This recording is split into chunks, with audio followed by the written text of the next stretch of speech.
E se eu te dissesse que a forma como disputamos direitos no Brasil não é sobre justiça, e sim geopolítica, que o poder judiciário brasileiro está mudando não por escolha, mas por pressões globais e interesses econômicos que estão mudando o Estado e a lei? O Brasil, que é uma fonte de alimentação mundial, reconhecidamente, e que há necessidade de gerar segurança jurídica para empresas internacionais. É tudo isso que eu vou passar para vocês nesse vídeo, com fontes fidedignas, inclusive fontes internacionais, e vou fazer um comparativo do que ocorreu nos Estados Unidos lá nos anos 50, 60, fidelizado nos anos 70, e o que vem ocorrendo no Brasil desde os anos 90, relacionado ao Poder Judiciário. Tudo isso eu vou passar para vocês nesse vídeo. Tá? Então vamos lá. Como que está sendo o acesso à justiça, como que era antes no Brasil e como que está sendo atualmente. O que a gente vai colocar aqui em tópicos? Como os Estados Unidos transformaram seu judiciário por demanda econômica global, criando uma cultura de soluções extrajudiciais, beneficiando a parte financeira e econômica do país, ampliando essa questão da potência mundial que eles são até hoje na parte econômica, o auxílio que teve. Como que esse modelo entrou no Brasil nos anos 90, com já algumas influências, com a abertura comercial e a influência de escritórios de advocacia estrangeiros, tá bom? A discussão atual no STJ, que está sendo bem acalorada, sobre a obrigatoriedade de tentativa administrativa antes de ação judicial, notadamente em casos de direito do consumidor, que há uma explosão de casos de direito do consumidor no Brasil, diversas áreas dentro do direito do consumidor, né, sub-áreas, e a parte de direito bancário. Tá? E como tudo isso está impactando em advogados, né, advogados que são autônomos, escritórios de advocacia privados e a Defensoria Pública. Um déficit que a Defensoria Pública tem extremamente grande, vou falar para vocês os números, e essa questão do déficit, o enfrentamento disso, prejudicando diretamente o acesso à justiça para uma determinada classe de pessoas no Brasil. Tá? Então vamos lá. Primeiro ponto, Estados Unidos, direito, economia e geopolítica. Até separei um artigo para vocês da Cornell Law, uma universidade da Ivy League americana, né? Extremamente renomada. Tá? Vamos lá. A Resolução Alternativa de Conflitos, ADR. Isso iniciou há muitos anos atrás nos Estados Unidos. Eu vou citar aqui 3 tópicos, anos 50 e anos 70. A ADR como mediação e arbitragem, que ela deixou de ser exatamente apenas um tópico jurídico e se tornou uma ferramenta econômica, né? Uma ferramenta de estrutura da economia para auxiliar e garantir mais segurança jurídica para as empresas, para a população, e foi um aceite muito grande. Vou entrar aqui no artigo da Cornell, vou citar. 1956, teve uma versão do Uniform Arbitration Act. Tá? Isso interferiu em diversos estados nos Estados Unidos que cumpriram essa questão da Uniform Arbitration Act. Em 1958, teve outra convenção em Nova York, Convention on the Recognition and Enforcement of Foreign Arbitral Awards, no New York Convention, que foi diversos países internacionais participaram, e em 1970 também houve essa ampliação, e ainda mais, em 1976 foi fidelizado essa questão de tentativas e soluções extrajudiciais de conflitos. Foi no Pound Conference de 1976 que marcou a transição. O judiciário ele não era para substituir, mas sim para complementar esses mercados eficientes e garantir mais segurança jurídica, o que eu venho repetindo, gerando mais eficiência, impactando diretamente na parte econômico-financeira do país. Tá? Isso quer dizer que os Estados Unidos tomaram uma decisão estratégica. Resolver conflitos com eficiência. A população dos Estados Unidos, a população americana, ela tem diversas questões que é diferente da população brasileira na busca de solução, na corrida pelos direitos deles. Tá? E então, atualmente, essa questão de mediação, de tentativas extrajudiciais, eles acham seguro, eles acreditam, ainda mais que é mais rápido e gera menos custo. Então, é algo mais eficiente. Por um outro lado, isso, repetindo, nos Estados Unidos. Por um outro lado, também, há atos regulatórios americanos extremamente rigorosos que geram multas altíssimas para empresas, fundos de investimento, instituições financeiras, né? Então acaba ocorrendo esses acordos. E, em paralelo, o ingresso no Poder Judiciário nos Estados Unidos, que há a previsibilidade disso ocorrer no Brasil, pelo que eu vou comentar para vocês aqui, logo em sequência no vídeo, é extremamente caro. Então é diferente do Brasil. Já diversos custos, honorários advocatícios, há iniciais, as pessoas e empresas têm que efetuar os pagamentos, taxas administrativas com valores mais altos, o transcorrer dos processos judiciais, por mais que são mais ágeis que no Brasil, só que há diversos tipos de custos também. Então, a mediação em si nos Estados Unidos ela é eficiente. Tá? As pessoas acreditam e tá gerando uma repercussão direta na economia do país. Mas isso eu estou falando, pessoal, mais de 50 anos atrás houve essa delimitação e hoje em dia o país vem colhendo frutos, né? Os Estados Unidos. Então, por conta disso também ocorreu uma redução de custos empresariais e um alinhamento do sistema jurídico à economia nacional que repercutiu a parte econômica dos Estados Unidos na economia global. E é isso que está repercutindo hoje em dia no Brasil, mas só que é extremamente recente. Então, como é recente, provavelmente vão mais muitos anos de discussão, eu vou falar para vocês a repercussão que está dando, tá? Atualmente. Agora vamos lá. Ó. Qual que foi alguns comparativos? Por mais que os Estados Unidos é common law, o que é common law? Direito consuetudinário. O que é isso?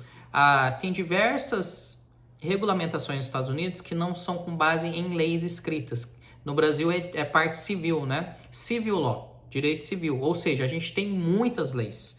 A parte legislativa do Brasil é extremamente vasta.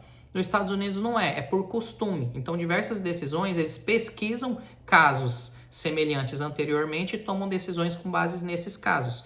Por mais que há essa total diferença de base jurídica, Estados Unidos e Brasil, de qualquer forma, há uma interferência muito grande nessa parte de estrutura fundamental em relação a repercussões que vêm ocorrendo nos Estados Unidos, até por ser um país economicamente forte perante o mundo e traz repercussão no Brasil também, tá? Então, algumas partes de gestão eu vou falar para vocês agora. O que ocorreu no Brasil? No Brasil, nos anos 40, nos anos 50, alguns advogados americanos, advogados ingleses foram para o Brasil, mudaram para o Brasil e abriram bancas. O que são bancas na nossa área jurídica? São escritórios de advocacia. E existem ainda até hoje esses escritórios, que são grandes bancas renomadas no Brasil. Tá? Isso começou aí. Na década de 90, teve a abertura comercial do Brasil, vocês todos sabem. Quando houve essa abertura comercial, não existiam escritórios de advocacia suficiente para suprir e dar suporte para empresas internacionais que estavam ingressando no Brasil. Por conta disso, escritórios americanos encaminharam, né, a parte de gestão para o Brasil. Então, houve essa delimitação de advogados americanos, foram para o Brasil. Óbvio que tudo cumprindo os regulamentos da Ordem dos Advogados do Brasil. Houve aberturas de sociedades com advogados brasileiros em si. Tudo ok. Eu não estou falando que houve alguma irregularidade nesse ponto, de forma alguma. O ponto houve a interferência de escritórios americanos na parte interna dessas grandes bancas dos escritórios brasileiros que foram ampliando na década de 90 em relação à gestão do escritório. Então, a gestão desses escritórios é uma gestão americana, com metodologias americanas. E até hoje, tem grandes bancas que utilizam essas metodologias. Um exemplo é a cobrança por hora, a parte de pareceres, dentre diversos outros, tá? Exemplos que podem ser citados, mas vamos voltar ao foco desse vídeo, tá? Antigamente tinha um gap do que ocorria nos Estados Unidos em escritórios privados.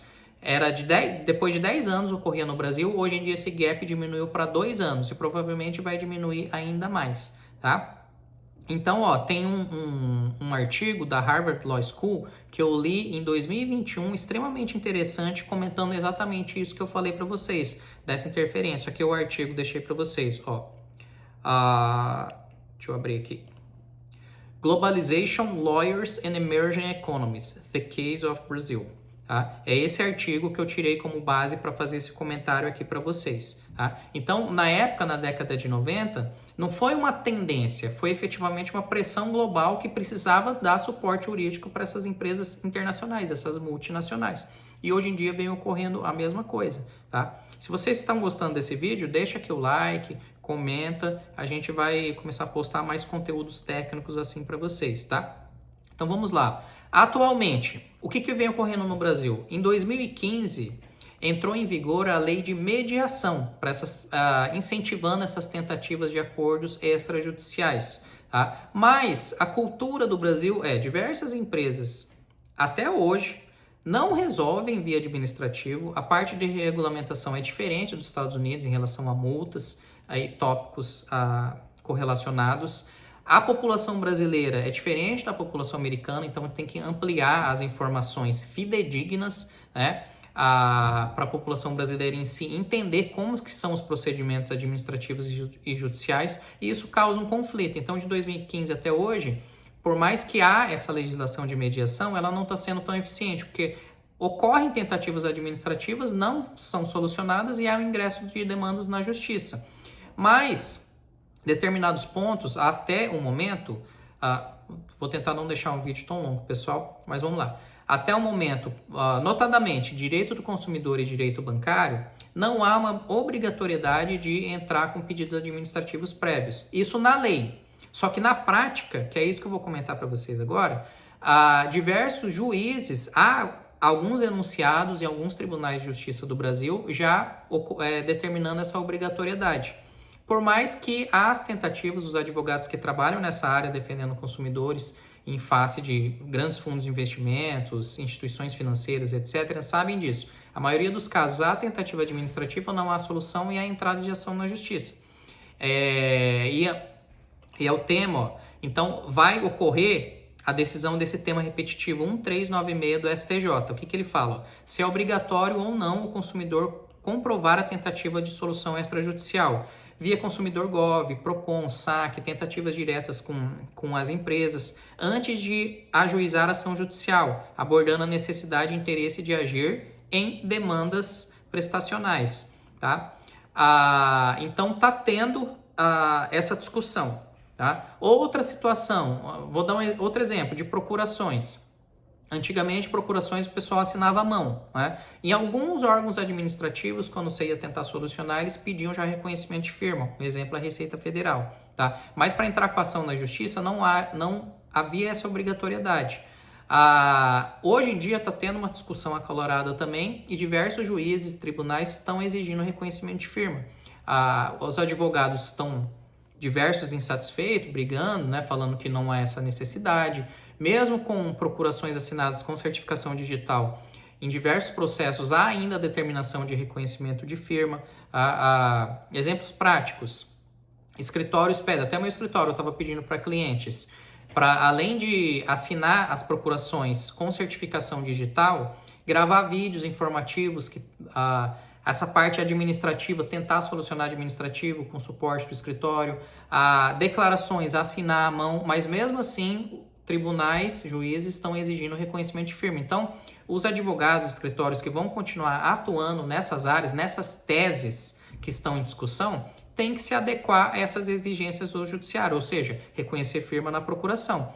Mas, com essa situação acalorada, diversos estão insatisfeitos e estão acabando que não estão pegando mais as causas, não estão mais trabalhando em determinados tipos de teses. Isso vai fazer o quê? Dá um impacto muito grande em determinadas classes sociais no Brasil que dependem da Defensoria Pública, porque a Defensoria Pública, vamos ver se eu já cheguei aqui, ó.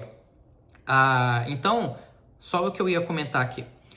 Tudo isso que eu estou falando reforça o movimento de desjudicialização. Tá? Está ocorrendo esse movimento e provavelmente pode ser, se a tendência se ocorrer que nem nos Estados Unidos, pode ser que também torne a parte de acesso à justiça com valores agregados maiores, tá? Nesse intervalo, pode ser que uma grande porcentagem da população acaba sendo vedado o acesso à justiça. Por quê? Se há advogados sem interesse de continuar prestando esse tipo de serviço, essas pessoas vão ter que buscar a Defensoria Pública. Hoje em dia, tudo isso, pessoal, e falando assim, comentando, a gente está num processo de transição para melhora. Só que óbvio que durante o processo de transição há esses contratempos, né? E alguma parte vai ficar prejudicada, porque ainda não houve, por parte das empresas, não ocorreu essa situação de ceder e aumentar os acordos administrativos. Mas vamos torcer para ampliar isso aí, né? Ó a parte daqui, ó. Outro artigo do Migalhas, um site super renomado, reconhecido no setor jurídico, vou deixar o link para vocês. Brasil tem um defensor público para cada 30 mil cidadãos. Tá? Então vocês imaginam se advogado, isso sem os advogados pararem de querer prestar esse serviço em determinadas teses. Imagina se eles começarem a parar, isso vai ampliar. Então isso vai fazer com que a defensoria tenha que se estruturar, desculpem, bem mais. E depende de dinheiros, né, verbas governamentais. Então tudo isso há um tempo. Tá? Enfim, empurrando, vamos falar que está impactando a defensoria. Crise da defensoria, que eu acabei de comentar. Então, qual que é a conclusão aqui que eu passo para vocês, finalizando o vídeo? Esse movimento no Brasil, base da alimentação mundial, vocês podem ver que diversos tipos de alimentos são exportados do Brasil para o mundo inteiro, tá? Não é uma situação apenas jurídica, tá? Ela é geopolítica, econômica e institucional, e a gente está num processo de transição para melhora, mas óbvio que esse processo de transição está trazendo feridas, né? Para determinados setores, a determinados lados. Então isso que a gente tem que ficar atento. Ó, a transformação ocorreu nos anos 90 com a abertura do mercado. Em 2015 houve essa mediação, a lei da mediação que entrou em vigor. Atualmente há essa situação, né, que a gente não sabe até quanto tempo vai perdurar, mas efetivamente está sendo engessado essa situação no Brasil, e quem for continuar trabalhando na área tem que se adequar e ter esse conhecimento histórico para entender efetivamente o que está ocorrendo. Tá bom, pessoal? Então fico por aqui, espero que vocês tenham compreendido as informações e auxiliado vocês aí, porque esse tema é extremamente relevante.